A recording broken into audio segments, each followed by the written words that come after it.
என்றும் மாறாத இயேசு கிறிஸ்துவின் இனிய நாமத்தினாலே உங்கள் அனைவரையும் வாழ்த்துகிறேன்.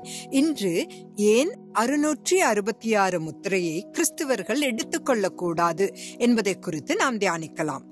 666 முத்திரையை மனிதனுக்குள் வைப்பதற்கு மிக சிறந்த இடம் வலது கை அல்லது நெற்றி என்ற முடிவுக்கு வருவதற்கான ஆராய்ச்சி மற்றும் மேம்பாட்டிற்காக $1.5 மில்லியன் செலவிடப்பட்டிருக்கிறது என்பது உங்களுக்கு தெரியுமா?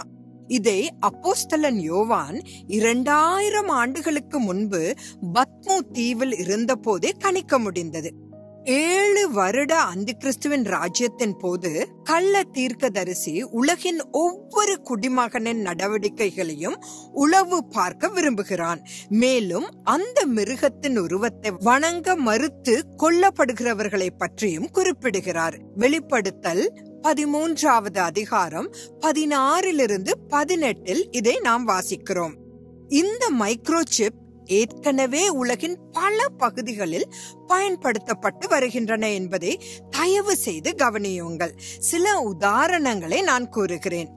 ஆஸ்திரேலியாவில் சிறையில் இருப்பவர்களின் தலையில் அல்லது நெற்றியில் ஒரு எண்ணால் குறிக்கப்படுகிறார்கள். அமெரிக்காவில் சில திரையரங்குகளில் நுழைவும் வெளியேறுதலும் கையில் குறிக்கப்படுகின்றன.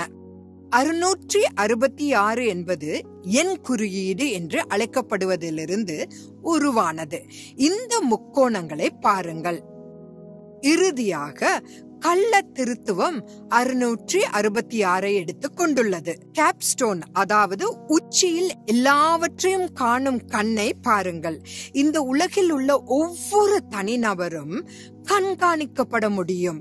இதை தொழில்நுட்பம் சாத்தியமாக்கியுள்ளது. பெல்ஜியத்தில் உள்ள பிரசிலில் தி பீஸ்ட், அதாவது மிருகம் என்ற கணினி உள்ளது. இது நம்மை பற்றிய ஒவ்வொரு தகவலையும் சேமித்து வைக்க கூடியது.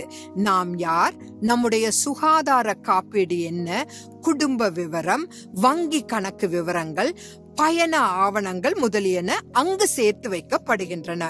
ஒவ்வொரு குடிமகனும் 666 ஏற்க தயாராக இல்லை என்றால் அவரால் உணவும் தண்ணீரும் வாங்க முடியாது. இறுதியில் அந்தி கிறிஸ்துவால் கொல்லப்படுவார்கள்.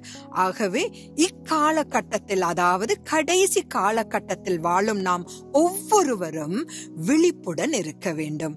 தேவ சித்தமாய் நாளை சந்திக்கலாம். ஆமேன்.